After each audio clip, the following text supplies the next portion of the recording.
Ayon sa kanyang may kapangyarihan ay may power naman daw ito. Nung i-switch on ko na, ayun nga, may power nga naman talaga siya. Baka naman daw ay fuse lang ang sira nito.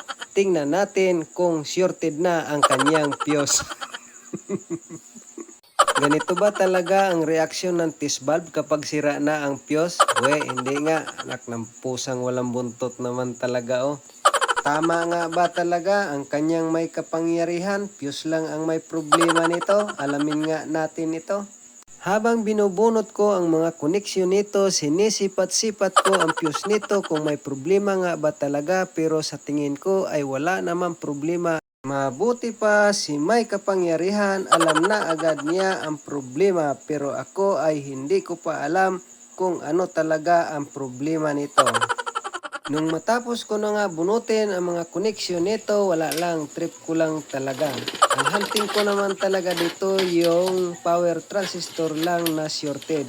Dahil ay recondition nga ito, ay linisin natin ito ng mabuti bago natin i-troubleshooting. At ito na nga, ilabas na natin siya sa kanyang bahay. Habang tumatagal, may napapansin ako sa kanya na ang kapasitor nito ay bahagya ng lumiit. Mukhang hindi na sa kanya yung kanyang kapasitor. Kung tingnan natin mabuti, maliit na ang kanyang kapasitor. Kaya siguro, ang mas maganda ay palitan na rin natin ito ng kanyang kapasitor at mukhang mababa pa ang value na naikabit dito. Para malinis natin ito ng mabuti, tanggalin natin lahat ang kanyang output.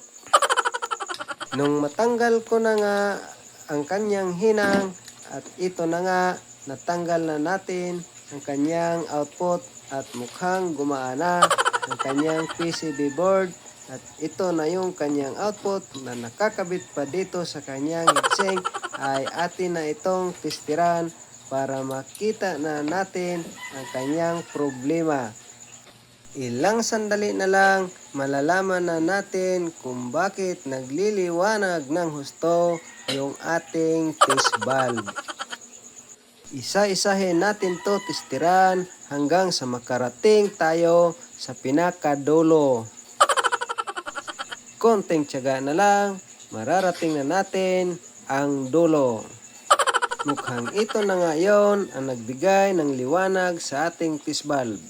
Base emitter collector ay shorted na, hindi pala fuse ang shorted, kundi ito pala kanyang mga output ang may problema. Ayon, dalawang output ang sibak.